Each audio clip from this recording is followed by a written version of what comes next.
नमस्कार दोस्तों। आज 24 मार्च 2026 है और इस समय पूरी दुनिया की नजर मिडिल ईस्ट पर टिकी हुई है। अमेरिका, ईरान और इजराइल के बीच बढ़ते तनाव ने अंतर्राष्ट्रीय राजनीति को एक नए मोड़ पर ला खड़ा किया है। सबसे बड़ी खबर यह है कि अमेरिका के पूर्व राष्ट्रपति डोनाल्ड ट्रंप ने ईरान को 5 दिन का अल्टीमेटम दिया है। इस फैसले के बाद दुनिया भर में कई सवाल खड़े हो गए हैं। क्या यह जंग अब रुकने वाली है या आने वाले दिनों में हालात और भी ज्यादा खतरनाक हो सकते हैं? दोस्तों, पूरी खबर बताएंगे हम आपको इस वीडियो में, लेकिन उससे पहले आपसे एक छोटा सा अनुरोध है। अगर आपने अभी तक इस वीडियो को लाइक नहीं किया है तो कृपया इसे लाइक कर दीजिए। इस वीडियो को अपने दोस्तों और परिवार के साथ भी शेयर कीजिए ताकि ज्यादा से ज्यादा लोग इस खबर को जान सकें। साथ ही कमेंट करके जरूर बताइए कि आप इस वीडियो को भारत के किस शहर या किस राज्य से देख रहे हैं। ताज़ा जानकारी के अनुसार डोनाल्ड ट्रंप ने घोषणा की है कि अगले 5 दिनों तक अमेरिका ईरान के तेल क्षेत्रों और बिजली संयंत्रों जैसे ऊर्जा ठिकानों पर हमला नहीं करेगा। हालांकि इसे पूरी तरह से युद्ध विराम नहीं कहा गया है, बल्कि इसे एक तरह का अस्थायी विराम माना जा रहा है। कुछ समय पहले अमेरिका की ओर से कड़ी चेतावनी दी गई थी कि अगर हालात नहीं सुधरे तो ईरान के ऊर्जा ढांचे पर बड़े हमले किए जा सकते हैं। लेकिन ईरान की तरफ से बढ़ते जवाबी हमलों और क्षेत्र में बढ़ते तनाव के कारण अब कूटनीतिक रास्ते तलाशने की कोशिशें तेज हो गई हैं। बताया जा रहा है कि ओमान, कतर और तुर्की जैसे देशों के माध्यम से दोनों पक्षों के बीच पर्दे के पीछे बातचीत चल रही है।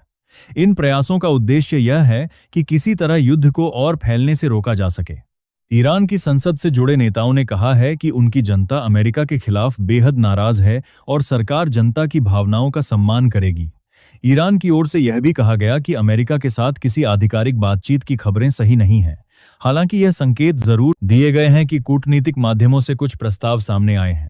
ईरान की रणनीति फिलहाल यह दिखाई देती है कि वह ऐसा जवाब देना चाहता है जिससे भविष्य में कोई भी देश उस पर हमला करने से पहले कई बार सोचे। इस पूरे संघर्ष में तीनों पक्षों के लक्ष्य अलग अलग नजर आते हैं। ईरान अपनी सैन्य ताकत दिखाकर विरोधियों को कड़ा संदेश देना चाहता है। इजरायल की रणनीति ईरान की सत्ता संरचना को कमजोर करने की मानी जा रही है। वहीं यूनाइटेड स्टेट्स के लिए क्षेत्रीय प्रभाव और ऊर्जा संसाधन भी एक बड़ा मुद्दा है। हाल के दिनों में इजरायल और ईरान के बीच कई हमले और जवाबी हमले देखने को मिले हैं। रिपोर्टों के अनुसार कुछ शहरों में मिसाइल हमलों से नुकसान हुआ है और इससे क्षेत्रीय सुरक्षा को लेकर चिंता और बढ़ गई है। इसी बीच लेबनान में सक्रिय संगठन हिजबुल्लाह की गतिविधियों ने भी स्थिति को और जटिल बना दिया है। सीमावर्ती इलाकों में ड्रोन और रॉकेट हमलों की खबरें सामने आई हैं, जिससे संघर्ष का दायरा बढ़ने की आशंका जताई जा रही है। इस संकट के बीच कई देशों ने तटस्थ रुख अपनाने की कोशिश की है। उदाहरण के तौर पर श्रीलंका ने साफ कहा कि वह किसी भी पक्ष का सैन्य समर्थन नहीं करेगा। इसके बाद ईरान की तरफ से श्रीलंका को ऊर्जा आपूर्ति में मदद की पेशकश भी की गई। अब सबसे बड़ा सवाल यह है कि क्या अगले 5 दिनों में अमेरिका और ईरान के बीच कोई समझौता हो पाएगा, या फिर यह केवल एक अस्थायी विराम है जिसके बाद संघर्ष और तेज हो सकता है। दुनिया की नजर अब आने वाले कुछ दिनों पर टिकी हुई है, क्योंकि मिडिल ईस्ट की यह स्थिति वैश्विक राजनीति और अर्थव्यवस्था दोनों को प्रभावित कर सकती है। तो दोस्तों, फिलहाल इस खबर में इतना ही। अगर आपको यह जानकारी उपयोगी लगी हो तो वीडियो को जरूर लाइक करें, इसे अपने दोस्तों और परिवार के साथ शेयर करें ताकि ज्यादा से ज्यादा लोगों तक सही जानकारी पहुंच सके।